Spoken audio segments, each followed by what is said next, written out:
bahay nila sa parents niya. Andun sila si mama na nakatira sa ngayon. Pero yun ang ko kaya kasi yung mama niya may sakit din. Ang papa niya is stroke. Yun ang pinakamalaking problema. Kailangan ni Sando na makuha na yung hypnotize ni Sando kasi yung kailangan nila si Sando. Kailangan nilang tulong ni Sando kasi si Sando lang yung maasa nilang tumulong sa parents niya kasi wala namang mga hanap buhay yun, mga citizen na yun, yung parents ni Sando.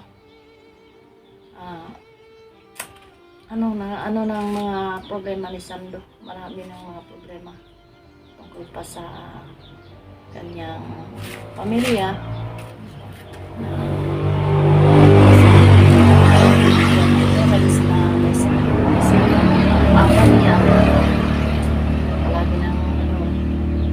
Nakahiga higa lang sa kanila kasi stroke. Si mama naman yung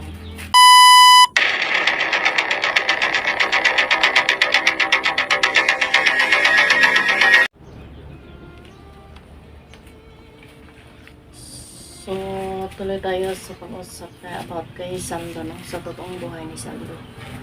Yung tatlong anak namin ni Sando andun sa sa kapatid ko sa Del Sur. Yun si Sando nagkaganon kasi yung maraming mga problema yun si Sando kasi daw anak niya malayo ang kanyang mga parents niya may sakit yun. Nakita ko yun sa video na may sakit yung parents niya. Yung nakita niyo sa yung nilusog kami andun sa bukid yung bahay namin. Sa harapan yun, may bahay yun na malaki. Yun ang bahay nila sa parents niya. Andun sila si mama na nakatira sa ngayon. Pero yun ang ko kaya kasi yung mama niya may sakit din. Ang papa niya is stroke. Yun ang pinakamalaking problema. Kailangan ni Sando na makuha na yung hypnotize ni Sando kasi yung kailangan nila si Sando.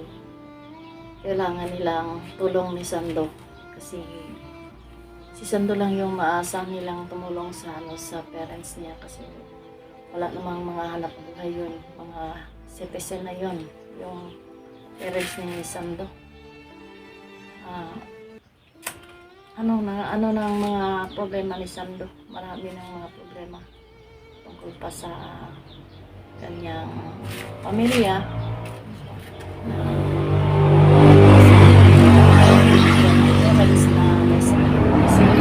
Papa niya palagi nang nakahiga higa lang sa kanila kasi stroke. Si mama naman yung babae, yung ina niya may sakit rin, madaling yung tinatawag na malipong, sa Bisaya pa malipong. Yun nag-aalaga sa asawa niya may stroke. Yun ang problema ko sa ngayon kasi hindi pa nakauwi si Sando. Sana makauwi na si Sando para mapuntahan niya yung parents niya. Yung kapatid niya si Big Rig, hindi naman din maasahan yun kasi walang trabaho yun si Big. Si Sando wala pang sahod kasi hypnotize siya. Pero sana po huwag kayong mag-unsubscribe kay Sando kasi malaki na yung tulong sa amin kung meron siyang sahod kahit konti kasi yung nag-upload siya palagi. Naplura na yung sipin niya kahit andun sa kanya. Meron namang power bank doon na yung dinadala niya palagi yung bag, may power bank naman doon. doon siya siguro doon siya mag-charge. Kasi nakita ko yung may upload naman.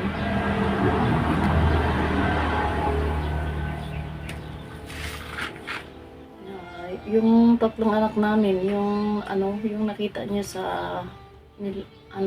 pag-uwi ni Sando doon sa sa bukid, yung sa bahay namin. Kami yung pamilya ni Sando. Doon namin nilagay sa kapatid ko kasi safe naman sila doon, pero kailangan pa namin na support sa mga bata. Kailangan namin sinusuport, palagi namin support. Sinuportahan yung mga bata kasi yung mag-i-school na sila. Andun sila sa sa kapatid kong babae.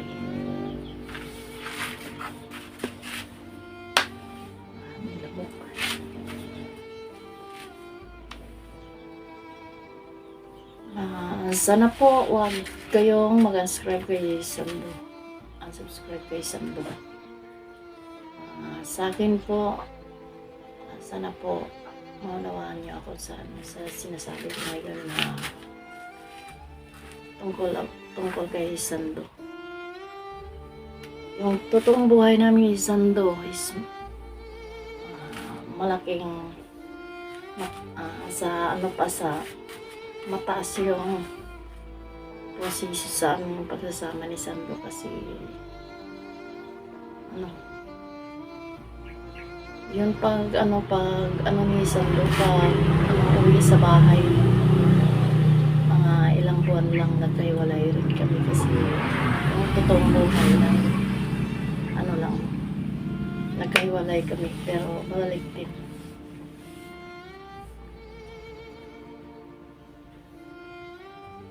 Kasi umuwi naman si Sando sa akin, ayaw na niya kasi yun problema ni Sando. Ayaw niya ayaw na niyang humiwalay sa akin ngayon. Kasi gusto niya magsama na lang kami sa explore palagi. Palagi naman ako niyang inalagaan sa ngayon. Mabait naman si Sando. Gusto niyang babawi siya sa ginagawa niya sa akin. Alam niyo na kung anong ginagawa niya noon sa akin. Pero sa ngayon babawi siya.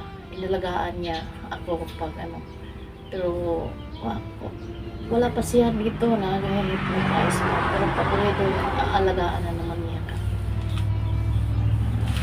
Mabait naman siya. Wag kayo, sana po wag kayong mag-unsubscribe kay Sando po, kay Sando Adventure. Sana po matulungan natin siya at kay Attendance Adventure po. No skip ads, subscribe, like, and share. Yun lang ang hihilingin ko sa inyo na matulungan niyo ako sa pag-aangat, na aangat ako sa pag-explore. Kasi yun na lang inaasahan namin na kahit kay Baby Claire na makapag-explore si Baby Claire, para lang gusto ni Baby Claire mag-explore siya para makatulong siya sa amin. Kasi yung mahirap lang po kami, wala kaming bahay na matirahan. Palagi kaming nangungupahan lang ni Sando. Gusto mag-explore si Claire para makatulong sa amin ni Sando.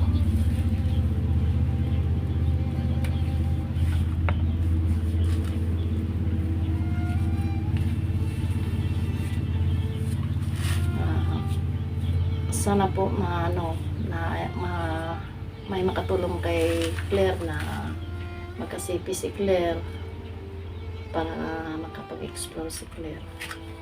Kasi mabait naman yung bata na yun, napamahal na sa amin yung bata na yun.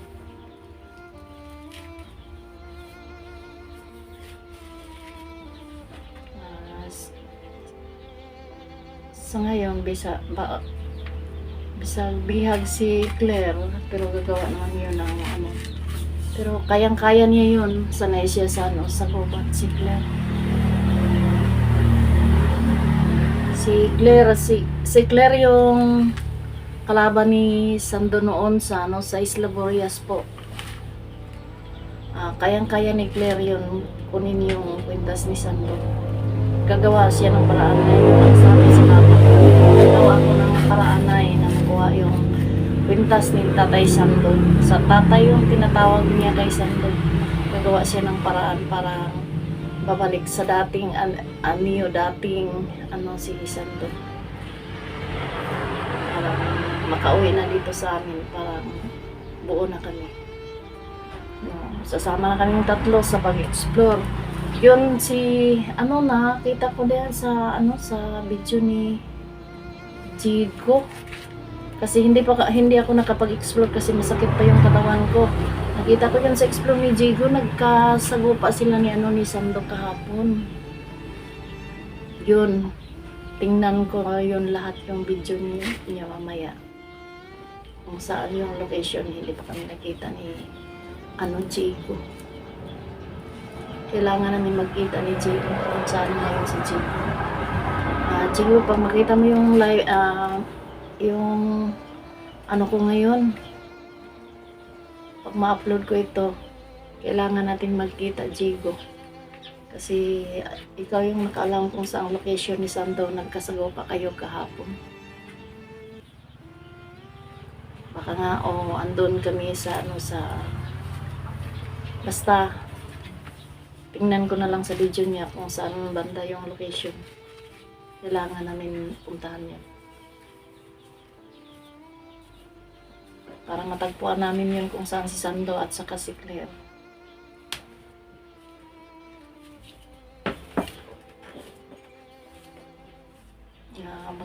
Parang kami makita kami, parang tulungan namin na yung bata na makuha.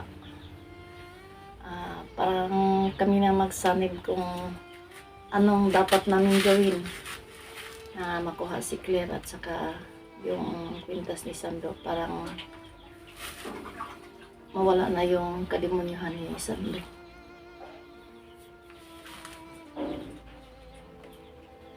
Baka mamaya o bukas gusto kong makapunta doon sa location nila ni Sando. Dapat gawin namin. Kailangan kong magtulungan kami ni Jigo. Kasi nakita ko yun sa nagsagupa sila kahapon, di alam ni Jigo kung saan bandang location.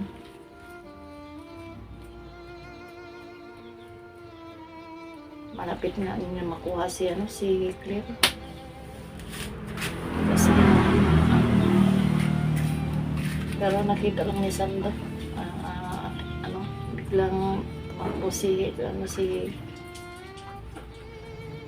Jigo. Sa nakita ko yun sa video. Pero kailangan namin ni Jigo magtulungan kami na puntahan kasi baka nga makuha na namin si Claire. Doon.